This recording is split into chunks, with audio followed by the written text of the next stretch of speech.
Hello everybody, welcome back to, I'm going to call this 4.5, episode 4.5. What did we say we named this? Odd Socks movie minisode. Yeah. Movie minis, whatever I'll come up with a better name, it's a work in progress. I'm trying to talk softly because it's quite late. It's really late, actually.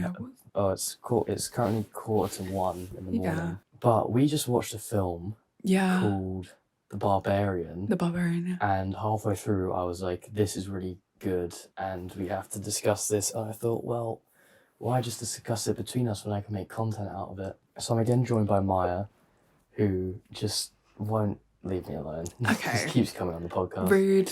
Yeah, you kind of put it on, and I was like, oh, I'm going to sit and edit, but I'll sit next to you and like semi-watch it. And then 10 minutes in, I was like, no, this is good. Who was it directed by, do you know? I don't know. It was his first director debut. Should I get up on here? Hold on. I was literally just reading about it because I was so interested. It's an indie horror film. Yeah. About who's the director by? Zach Kreger in his solo screenwriting and directorial debut. Apparently. Debut for a first film. That was good. What did you say? Budget of 4 million. 4 million. Made 45 million. 45.5 million. Wow. What, at the box office? Yeah. Jesus. When did it come out then? Literally 2020. I think it was sometime October-ish, maybe? Because it's quite new. Never mind. It's... Oh, no. It's September 9th, 2020. So it's kind of new. Okay, so it's been out for a while. So no wonder it's on streaming then. Yeah. Yeah. We're going to go full spoilers and just go straight into it. Exactly. So if you haven't seen it, pause this. Go and watch it. It's only like an hour and a half long. It's on Disney+. It's on Disney+. Watch it with the lights on or off, depending on how scared you are of things. And then come back, because it's really, really good. So, it is about... I don't know, I didn't see the opening. How's it open? Okay, so basically, Tess, who's this woman who wants to get into, like, research for a documentary film, she rents out this Airbnb in Detroit. And she comes to the Airbnb. It's in a really, like... Rundown neighborhood. Well, it's basically like no one lives there. Yeah. So there's an old Donnie who she bumps into, who she thinks is this like crazy like guy kicking around. But apart from that, all the other houses are like completely run down and no one lives in them, apart from this one house, which is just a nice little like Airbnb. But that's later on in the film. Basically, she gets to the Airbnb and she tries to get the key to the house, and it's not there because someone's already staying in the house, which is Bill Skarsgård.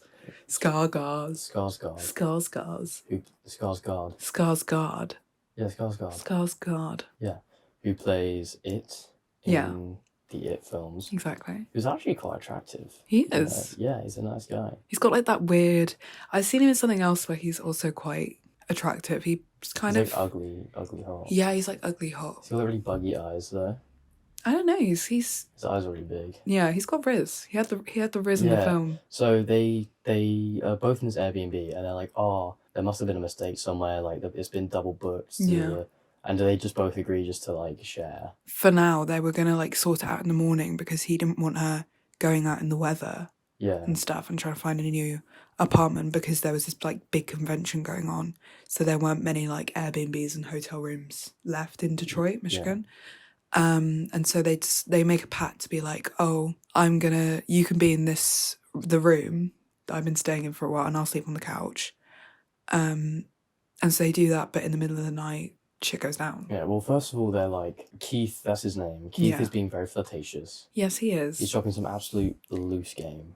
But it's ridiculous. He fails to make the shot, Yeah, but you don't want to be that creepy guy and then wake up in the morning and be like, sorry. I mean, he was already sort of being that creepy guy. Nah, I don't think he was. Anyway, he drops for his, and then middle of the night, and Tess's door like creaks open and she can hear some noises. And she's like, oh, what the fuck? Like, is it Keith like coming to, she goes and looks out the door. Keith is like on the sofa and she's like, oh, that's weird. Like, who could open the door then? And Keith is having like a nightmare or something because he's like twitching and like making noises, and she wakes him up and he's like, oh, what the fuck? Like, you scared the shit out of me. Yeah.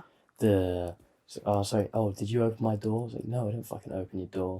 Go back to bed. Okay, you never said that. No, I didn't say that, but... Essentially, they go back to bed, everything's fine in the morning, and then... She goes into Detroit to have the meeting. Oh, yeah. So she goes into Detroit, Keith leaves this little note, it's like, hey, thanks for last night. Like, leave the key in the key safe. I'll be back later. Yeah, they kind of had like a cute little date thing going on. And then I don't know, so she's having this interview for being part of this documentary. Yeah, she's trying to get a job interview for being a finding out research on this documentary. Right. And she meets the documentary maker and producer, and after their interview, like the producer asked like, oh, where are you staying? And she was like, oh, like, you know, the Brightmoor area. And the producer's like, oh, fuck, get the fuck out of there, just girl. don't stay there. Yeah. And she was like, no, I'm fine, I'm tough. And the producer was like, I really wouldn't, like, I can sort you out with something else. And she was like, no, it's fine, like, I'm fine. And then she gets back. We see like it was the homeless guy that like chased. Yeah. I don't know if it was the same guy though. I think it must have been the same guy. I don't think it was. He had his hood up.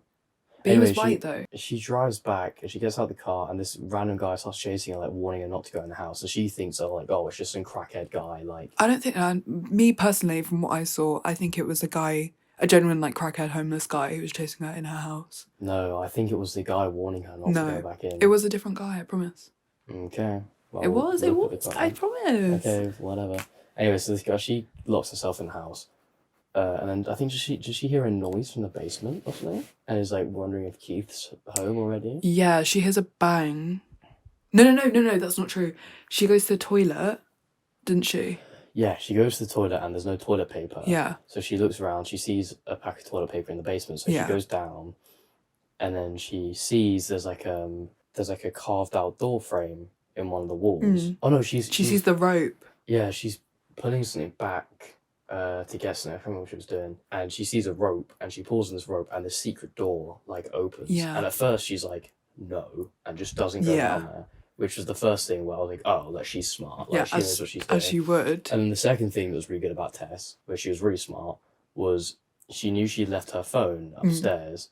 So she found a mirror and placed it under the light and then reflected the light down the hallway. Oh, by the way, the basement door like closed behind her and just locked. Oh, yeah. So when she went down the basement, it just shut and she just couldn't get back out. Yeah. So she just sat there. She shines the light down the basement, like the corridor. She walks down it and she finds a room. And in the room is like a metal frame bed with a dirty old mattress, a bloody handprint on the wall, and like a camcorder. For like an old camcorder. And like a good horror protagonist, instead of going like, oh, let me uncover this mystery, she just goes, no. Yeah. And starts banging on the window. Luckily Keith is there. Yeah. Conveniently. They get out the basement and Keith is a little bit weird. Like, I think it's just the film's way of trying to throw us off and be like, oh, is Keith like a murderer? Yeah. Is he gonna lock her in the basement? I just think that there were a lot of shitty guys in that film. Which is obviously the main message of the film. But we'll get to that. Anyway, Keith is like, look, I believe you, but like, all you're saying is there's a room downstairs with a bed. Like, she didn't really describe it very well. She was like, there's a bed. Like, she said there was a camera, a bed, a bucket, and a handprint on the wall. Yeah, but if she said like, oh, there's a bed, like a horrible mattress and like. Yeah, but she was like terrified. She was so scared she couldn't get out. Yeah, but then so Keith is like, okay, I'm gonna go look at this room. Yeah. Goes downstairs. Luckily, she props the door open.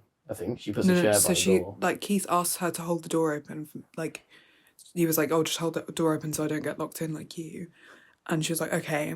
And so he goes down there and she like shouts for him and he doesn't reply after a while. And then she gets the chair. Down. Yeah, she goes to get the chair, locks it, goes down. Keith isn't there and she uncovers a second door behind the first door.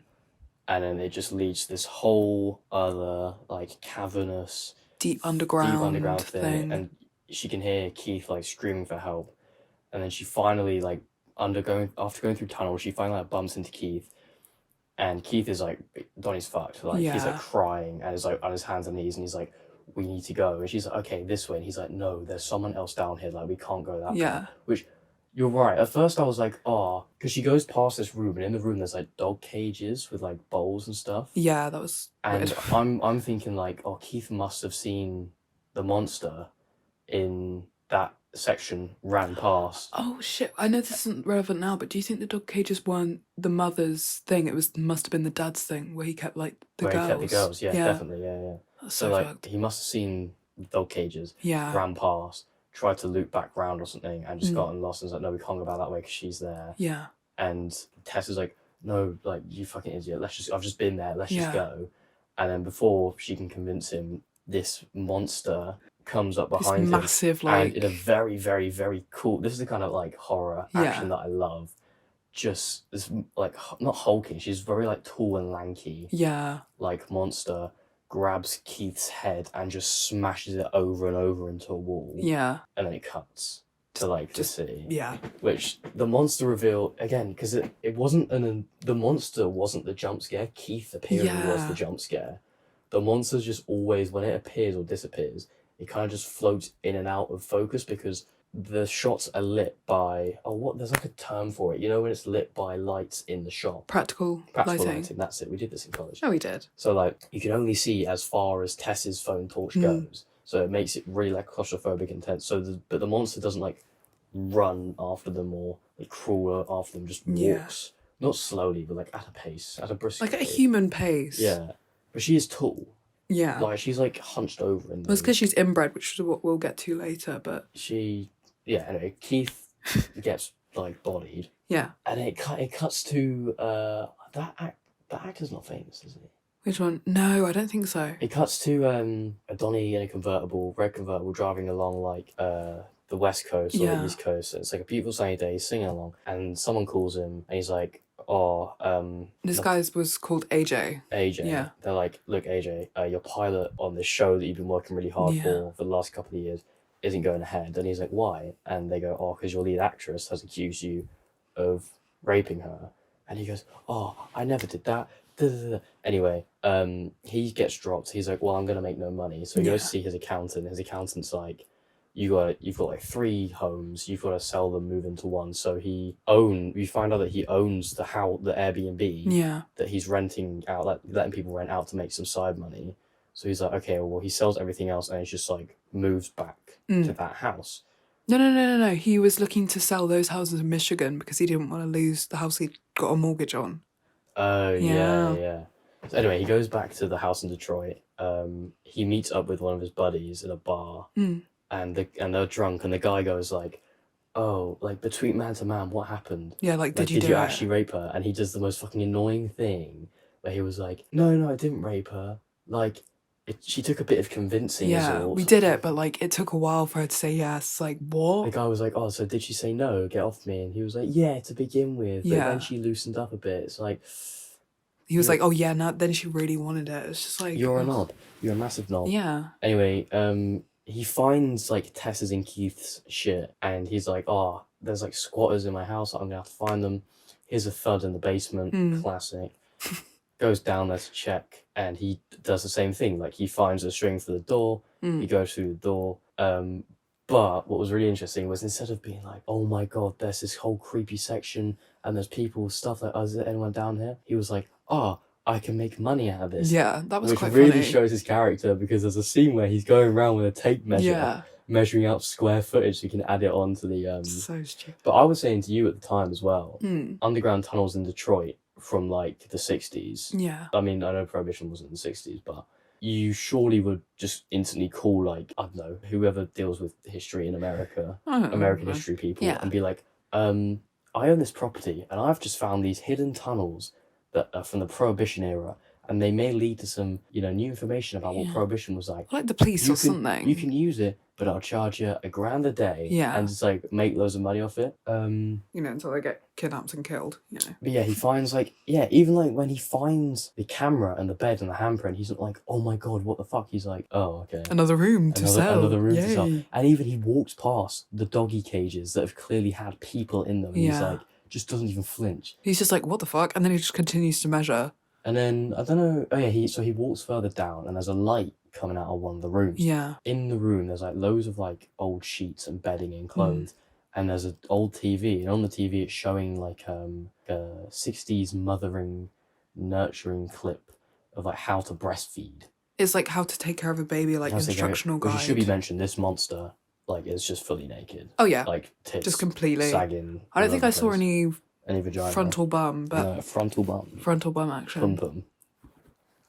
I just cringed so Monster hard. pum-pum. I just cringed so hard. Anyways, moving on from that. Anyway, and then the monster finds AJ. Yeah. AJ's running along, and he he trips and stumbles and he falls into a hole. And the hole has like a grate over it and the grate closes, and then it's revealed that Tess is just there.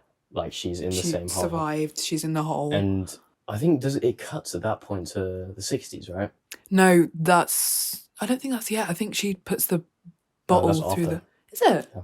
Let's say it's my version of things. Okay. I could be wrong, but it cuts then, and it goes from... it was really disorientating, because it went from, like, very dark and claustrophobic to this bright, like... It was almost like, in Cat in the Hat, like... the colours and stuff. Yeah, it was like really bright, really contrasty. Like suburban area, like 60s Detroit, like Detroit's in its prime, selling loads of cars.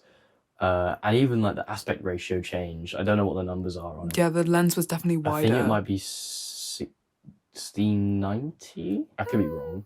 Yeah. But yeah, like, like on old TVs, like if you put a VHS tape in the TV now, it would like cut off. Yeah. Yeah. I wouldn't say the lens is wider. The lens is wider. The lens is wider. The lens is wider. I wouldn't say the lens was like... The lens was wider. I just think they just shot it using a different camera. Or a different lens. A wider lens. A wider lens. A wider lens. I'm a little baby. But we follow this guy. It's really weird because also, even up to this point, a lot of the shots are like POV. Yeah, and kind of like and panning and stuff. Everything is eye level. Yeah. Everything. So like you really feel like you're like in the house or in the tunnel. Either it's that or there's angles that are really cool and obscure. Like when Tess finds the room with the camcorder and the bed, there's like it's almost like a CCTV camera shot where it's in the top corner of the Oh yeah, that was hall, really cool. and you can see like the room and then the rest of the hall. Yeah. It was so weird. So yeah, it felt very like those shots where... It was really creative, that's what I think. It was amazing because like felt like the camera shouldn't be there, but then I guess it adds to the sense of like you're being watched. Exactly. Like someone knows you're here. Yeah. But like even when we follow that, we follow this tall guy around in the 60s. He's famous. I know he's 80s. famous. 80s. I checked it. It was the 80s. 80s. 80s Detroit. 80s Detroit. Yeah. We follow this guy around, and even still, like the camera, it's not classic shots. Like you follow the back of his head at eye level, like really close to the back. It's just a complete like contrast to what we're used to, I guess. And we follow this guy around, and we see him go to the store and like asked to buy loads of things to birth a child. So like plastic sheets, I guess, and then like nappies, which surgical I gloves realise as well. Yeah. Because also it's revealed later in the film that this guy is a serial like rapist and snuff filmer. He like kidnaps women, ties them to that bed. Yeah, the dirty bed in the room. And like rapes them. Films it, makes them have a baby, kills them, and then just does it like with loads of women, and then also like the kids as well. Which is fucked. Which is what, because in the shop, the lady's like, like he's shopping for all this baby stuff, and the lady's like, no mum, like no midwife to give you a list, and he goes, no, it's just me. Like, what man hasn't had a wife go, okay, we're having a child, here's everything we need, or like have a midwife go, okay, guys, here's everything you need. He's like, oh, I don't know what I need. Red flag. Yeah, bit weird. And then he leaves the shop. Yeah. And through this really cool shot where like you look through the car windows to what he's looking at, you see there's like a lady putting stuff in the boot, and he just follows her, and he gets out of the boot of his car, like a boiler suit. Yeah, like a handyman boiler suit thing. Yeah, and he just knocks on the lady's door, and he's like really creepy, and he's like, oh, we've had some water line disruptions. Can I just check your water's running? She's like, yeah, come in. He pulls the tap, and while the water's running really loud, he flicks the window open, so he can, presumably to let himself back in the house later. To kidnap this woman. And then he goes back to his house, and his neighbour's like, yeah, like we're moving, like this neighbourhood's going down the drain. Yeah. Are you planning to go anywhere? He's like, nah, man, I'm not. I'm staying here forever. I'm staying here. Forever and ever and ever. But yeah, then it cuts back to Tess and AJ, and they're stuck in this hole. And Tess is like, just don't freak out around her. She just wants you to be like her baby. Yeah. Which I do wonder, how did Tess figure that out? Like, just through being... The bottle, the baby film. But how long was it before AJ got in that hole? Like, I think it was quite a while, because remember the lady said, like, on the phone, she was like, oh, like, there hasn't been a tenant in, like, 3 weeks or, like, quite a while or something. Yeah, this confused me as well, because so when AJ gets to the house, he's like, he calls up the agency and he's like, why is there still people's stuff here? Like, is anyone here at the moment? They're like, no. And he goes, oh, when did the last people check out? And she just goes, oh, we haven't had anyone check in ages. No, she said, we haven't had anyone check out. He was being a dick about it, I can't lie. Yeah, but surely the agency would be like, oh yeah, those tenants that only booked for like a week have been there for 3 weeks and just haven't. Is that how Airbnb works? I don't know. I don't know either. No idea. But yeah, that just seems a little bit like... Yeah, it was weird. I think it must have only been like a day or two. I don't think so. Because I remember her saying, like, oh, it's been like a couple of weeks, like, nobody really rents out your place. But then again, it was from, like, their Airbnb site and not their, like, official site. Yeah. So, I don't know. But yeah, so... Yeah. Tess, I don't know how she figured it out, but she's like, just stay calm around her. She just wants you to be her baby. So the mum, like, I'm going to call her mum. The mother. She has, like, this massive milk bottle with, like, a hairy, like, tip Realistic nipple. Realistic nipple tip. It was so grim. Oh, my God. And she makes them drink out of it. Yeah. And obviously AJ's, like, a massive stuck-up prick. Yeah. And he's like, I'm not like, fuck you, get away from me. So the mum, like, freaks out, opens the grate, takes AJ... Pulls him out, yeah. To the, like, the room with the VHS and the breastfeeding. And Tess, like, goes to escape. Yeah. And you see, like, AJ being, like, forced to breastfeed. From this monster. Mother's, like, saggy inbred boob. Oh my like, God. Like, stop. Just, yeah. Long hair. It was, just go watch it. It was very disturbing. Oh, it was awful. It's ruined boobs for me. And yeah, Tess is about to run away, but then she accidentally kicks the tape measure that AJ was using earlier. Which is so the mum is alerted. But again, Tess is smart, and she goes for the door. The door is locked. She thinks, okay, the window that I used earlier, smashes it, climbs out. The homeless guy, like... I think that was a different homeless guy, sure, but... okay. Just grabs her, pulls her out, and is like, look, you gotta get to safety. Like, I live by the water tower, but she comes out at night. Yeah. Like, she'll come out at night. Which is like... freaky, but I guess it's because she hasn't really been out before in daylight. Yeah. Because she was kept down there. Yeah, so does she just, like, patrol the area at night looking for people? Oh, like, yeah. Like a creepypasta, like, oh, this woman comes out at night, she lost her kids. That's scary. That's so weird. But then, so Tess goes to a petrol station. To try and ring the police. Calls the police. And the police turn up and she's like, oh my God, like, I've been, like, kept prisoner at this address, like, you have to come and help me. And the police are like, have you got any ID? She's like, well, no, because all my stuff's gone. And I've been fucking kidnapped. And from the police's point of view, she just looks like another crazy crackhead woman in this living very rundown Detroit town. So they're very like, no, we're not going to help you. Yeah. So I think she drags them over there, and the police have a quick look through the broken window. They're like, there's no one in the house.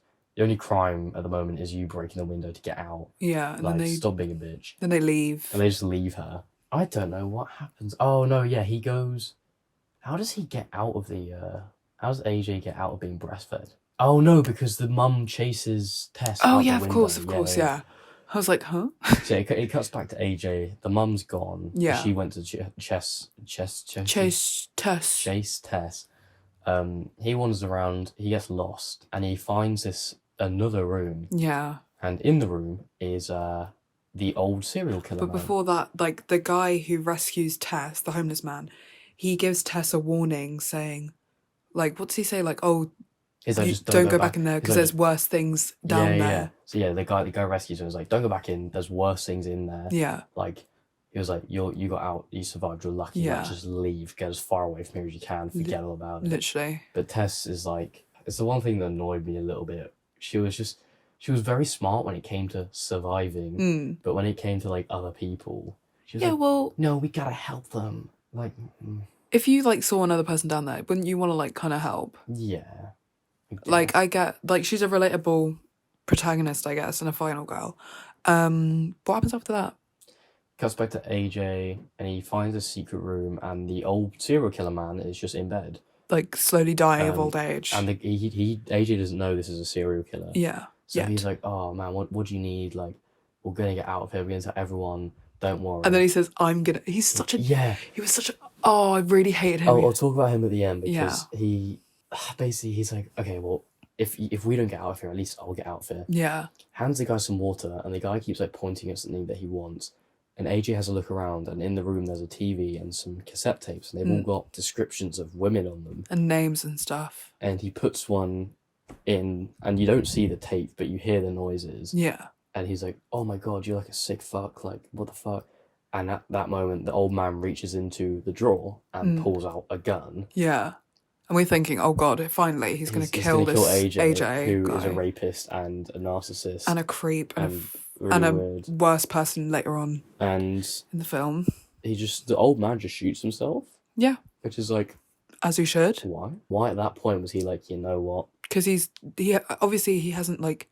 No one else discovered what he'd done. Yeah. So finally, when he was like confronted by this other man, he was like, I can't do this anymore. Bye. Then after that, AJ takes the gun and he tries to get back out. But at that moment, Tess is coming back in to try and like find him and help him get out. And so AJ, not thinking, shoots Tess in the stomach. No. Not... Basically, you see Tess walking along, and she gets to the room where there's a bit of light, so you can just about see her face. AJ's all the way at the other end of the... No, she was literally standing in the doorway, so obviously she had full light on it herself. No, but only on the side. No, like full light. No. Yeah. Only on the side. He was just being a paranoid dick. Yeah, but if you imagine that, imagine you've had some scary... She literally called out to him, being like, hey, is anyone, like, hey? No, she stood in the door and saw his phone torch. And was like, hey, bang. Yeah, like, so why wouldn't you, like, just wait a second? If you're paranoid, like... Anyway. He was a dick. I hate him. I really don't like him. He shoots her, and he runs over, like, oh my god, I'm so sorry. Yeah. Like, we're gonna get you out of here. I don't remember how they get back out. Like, they go through the front door, don't they? They leave through the front door, and they stumble down the stairs. Oh! Because... We're missing the mum bit. Yeah. So for Tess to get back in the house, she smashes a window. She needs to get her car keys. So she smashes the main window with a rock. She grabs her car keys and she's going to drive away. Yeah. And then she sees the mum, like, crawl out of the basement. So she's like, right, fuck this bitch. Like, full gas, like, straight down, rams into the mum. Yeah. And gets out the car thinking she's dead. She goes down, gets shot by AJ. Bitch move. They come out. And the mum's gone. What do you mean, bitch move? From who? AJ. Like, the mum's gone, and she's like, oh my fucking god, like, she's gone, da da da. And AJ's like, oh, what do you mean? Like, okay, well, let's just get out of here. Like, where do we go? What do we do? And they go up to the water tower where the old man is. Yeah, the homeless old man. And I don't know how she survived that, because she got shot in the gut. Like... But it was, like, more, like, here, like, the ribbit area. She got, like, proper shot. Yeah. And the old guy's like, look, we're safe here, just wait till morning. And at this point as well, AJ has, like, a speech. Yeah. He has, like, an internal monologue externally, where he's like, I'm so sorry, like, I'm a bad guy, or maybe I'm just a good guy who did a bad thing, but, you know, I can't do anything about it now. All I can do is do my best to fix what I've done and obviously move on and become a better person, because I will do that, and I will do what's right and do that. And it's like, maybe he's learning from his mistakes. Maybe he's gonna, like, go to the police. Not that raping a woman is a mistake, but, like, you know, maybe he's like, oh, I'm gonna change myself. Yeah. I've realised what I did wrong. Da-da-da. And then they're like, oh yeah, by the way, old man who we met 15 minutes ago, how do you know that we're safe? And he's like, oh, I've been living here for like 15 years. Like, she's never come close to her. And she obviously at that point, like, rips through the fucking wall. Yeah, literally, she smashes through the wall and, like, picks this guy up, rips his fucking arm off, like, off his body. Clearly she was real like Wookiee style. Yeah, because she was a mutation, like a mutated, like, inbred creature of, like, this serial killer guy's victims. Loads of incest. Yeah. Rips off his fucking arm, beats it, like, beats him to death with his own arm. Tess and AJ are running away. Yeah. And they're like, oh, we'll just go up the water tower. Tess has obviously been shot. She's, like, struggling. And she's like, wait for me. And he's like, well, fucking hurry up then. Yeah, AJ is, like, already, like, all the way up there, not giving a shit. They get to the top, and they see the woman, like, running up the stairs. Yeah. And Tess goes, your fucking gun. Yeah. You idiot. And he goes, oh, okay. Pulls it out, but his hands are shaking. Yeah, and it's like... He's flopping around like it's a salmon that he's just caught, and he drops the gun. He does the exact same thing with the knife before as well. Yeah, he goes down to the tunnels with a knife, sees the woman, goes like, oh, jinkies. Drops it. Yeah, exactly. It's all wet fish, man. And then a wet fish. He's like, oh no. And then he's up there, he's like, oh, what are we gonna do? And he goes, I can escape. You just need to buy me some time. Literally. Grabs Tess and just goes, hey, come get your baby. Throws her off. I think he grabs her by the hair. Yeah, literally. And like flings her off the edge of this water tower. Flings her down the side, and the mother jumps off to try and like protect Tess, which I thought was like pretty sad. I thought the mum like character was really sad. I thought it was a bit sad. If you think about it, it's sad because it's not her fault that she's like that. It's just, you know, she's not really even a person at that point. Exactly. So yeah, I guess you're right. Like, and like she did save Tess. Yeah, from like she's clearly got empathy. She was showing affection. Yeah, and so I guess she's like pretty sad. She's very protective of her baby, of her baba, because that's all she wants is a baby. Yeah. So yeah, the mum jumps down. You see a shot of like Tess like on top of the mum, and they're both unconscious. And again, AJ fucks it. Because he runs down to check on Tess. Yeah, being like, oh, shit, she's still alive. And he's like, oh my God, she's alive. And he goes, hey, oh my God, I'm so sorry, I didn't mean to do that. Like, I had no choice. And you're like, oh, you were slipping and you were about to fall? Yeah, you understand. Yeah, come on, let's go. You're safe now, I'm saving you. He's like, yeah, I'm the hero, I'm saving you. Gaslighting Tess. Yeah, literally. Dickhead. And then the mum wakes up. Yeah. And fucking, like, gouges out. Oh my God. In full detail, by the way, gouges out like, AJ's eyes. Fingers in his eyes and they just pop and then just out. Rips his head apart. Yeah. So OP. And I was like, wow. Like, he did deserve it. Yeah, literally. You know, massive fitting death. Massive prick. Tess is still kicking about. And the mum turns around and we were like, oh no, she's going to kill Tess. But she sees that Tess is injured and like tries to help her. She tries to pick her up and bring her back to the house. And Tess is like, I can't go. I was nearly crying. I was like trying to hold back tears at that point because it was so sad.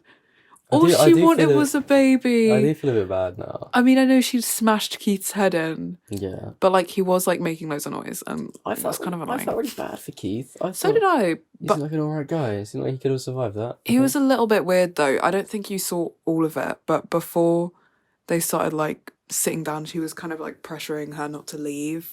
It felt kind of weird. But like he was a nice guy and he was just trying to help out. But yeah, I just feel really bad for the mum. But then anyway, Tess picks up the gun that AJ dropped. Yeah. And like it was really weird because she didn't just go bang. She like slowly raised the gun to her head. I mean, she had been shot. And was just like, and then as she fired the gun, it cut. But what was really cool, and this was very French New Wave because I studied film. I think. Oh God! But like the credits rolled, you'd just have like 1-2 credits, and then it would cut back to Tess. I quite like that as well, which was really cool. I really like that style of editing where it intercuts while it's changing. It was like shocking as well because we were like, "Oh, is that it? Is that the end of the film?" And then another flash came, and we were like, "Okay, it's gonna keep going," and then another credit, and then we were like, But yeah, basically Tess just gets up and just walks off. Yeah.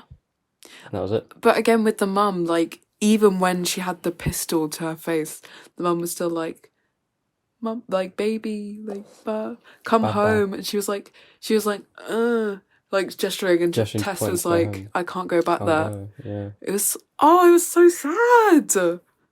It was such a sad, but like, fucked up film. It was really, my main takeaway was how well shot it was. Yeah. Like, it wasn't gorgeous. It was really creative, that's what I think. Very, very, very creative. Especially for like a horror film. You don't really see a lot of those like new different angles in horror films. You know, you usually stick to like your close-up classic, shots, your wide shots, you know, that sort of thing. But also I think as well, it was very modern in the sense that you think of a lot of horror films and a lot of people do very silly things, but Tess didn't do anything stupid. Yeah. I don't think. I don't think so either.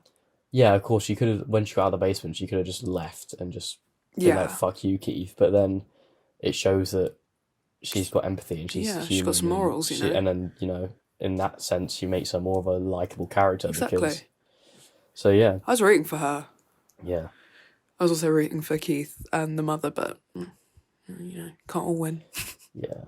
But, So what was your... Because you were saying before we started recording about the main message of the film. I think it was about...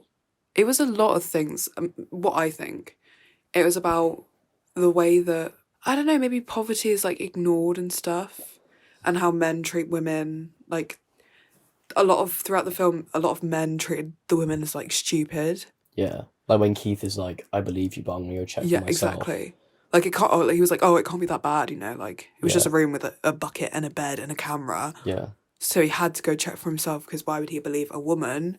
And then AJ, he was like, oh, you know, fuck that stupid bitch, even though he did do it. Even though, he's like lying completely to his lawyers, being like, no, I didn't do it. Yeah. And then goes to his mate in the bar and is like, yeah, no. Like, just because he's drunk, he feels like he can say it. And what else? The policeman, obviously, it's an obvious thing. Even like the homeless guy back there, he was like, oh, you know, she'll never get in, even though Tess was like, are you sure this place is like safe? So I think it was a lot of like men, like it was like And in the end, all the men were dead anyway. Exactly. And the girl survived or the woman survived because she was smart and clever. Yeah, and, exactly. You know, thought about things before she did it. Yeah. So, true. Sorry, I got the Arthur Morgan disease. You're ill. So I'm sick. I'm sick. No, really, really good film. I really enjoyed it. It stopped me from doing my work. So that's a bonus. Caught your eye. I also don't really like horror films either. I feel like it was more like thrillery-ish. Yeah, because I scare quite easily. Yeah. But the fact that the monster wasn't this like weird beast, it was just a woman who was like a very inbred like woman, like, child. Yeah. Just looking for a baby. Don't sympathise. Stop! It's so sad. She killed like 4 guys. You don't know that. She just killed one guy. No, she killed Keith, she killed AJ, and she killed the homeless guy. AJ deserved it. Yeah, the homeless guy not so much, I think. Okay, that was a bit... I think also because they tried to make us root for AJ as well. Did they? Yeah, because at first they were like... He was like, no, I really didn't do it. And, oh, fuck, now my life's over. And...